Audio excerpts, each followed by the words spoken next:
introduction, on va dire, récupérer l'argent des autres, c'est pas facile. Hein? Ah, ça. Hein? Le capital confiance. Qui va vous faire confiance? Pourquoi on doit vous faire confiance? Est-ce que vous inspirez confiance? Et j'en ai dit, si votre capital confiance il est assez fort, vous verrez que beaucoup de choses vont se faire un peu plus facilement. Donc il faut avoir une âme d'entrepreneur. L'entrepreneur, il ne baisse pas les bras.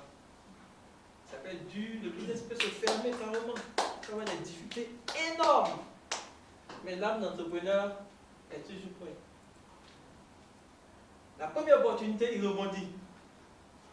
Okay? C'est important de pouvoir avoir votre âme d'entrepreneur qui est solide. Et puis également, vous voulez créer de la valeur, développer de nouveaux marchés. Tout le monde a parlé, il y a eu beaucoup d'idées. Vous voulez créer de la valeur, développer de nouveaux marchés. Qu'est-ce qui va vous bloquer? Est-ce que vous êtes prêt à affronter ces choses-là pour pouvoir arriver?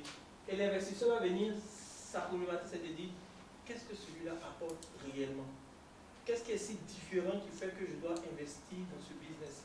Pourquoi est-ce que ce business va être une solution à un problème donné? Quelle valeur est-ce que ce business apporte? Okay? Donc il va falloir voir les besoins de votre environnement.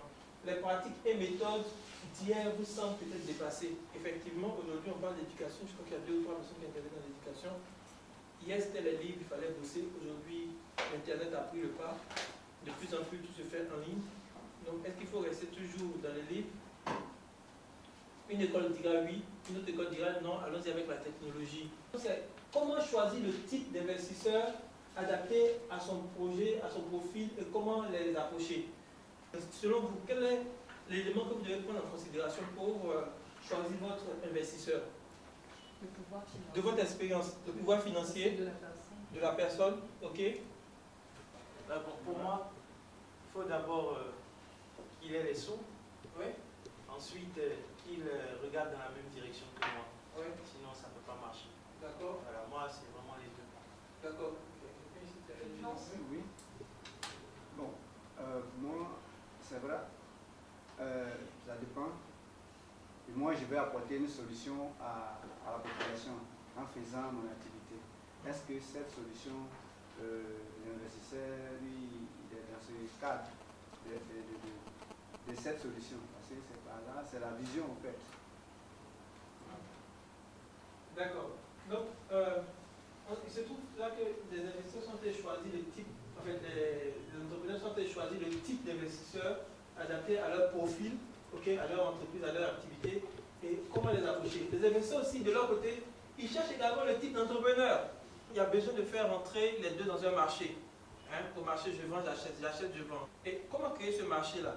Ce marché-là, c'est les forums, c'est les sessions, les secteurs d'activité. Des fois, ils ont des discussions.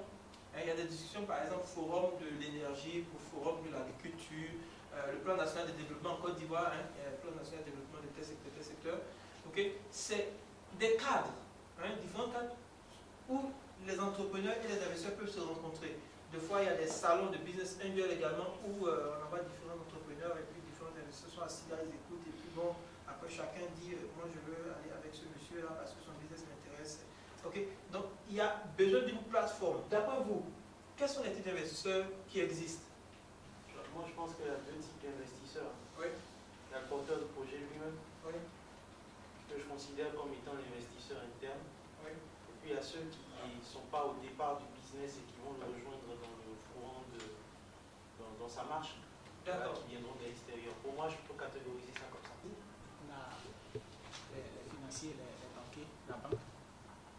On a les business angels. Et puis, on a des amis, des connaissances. D'accord. Ok.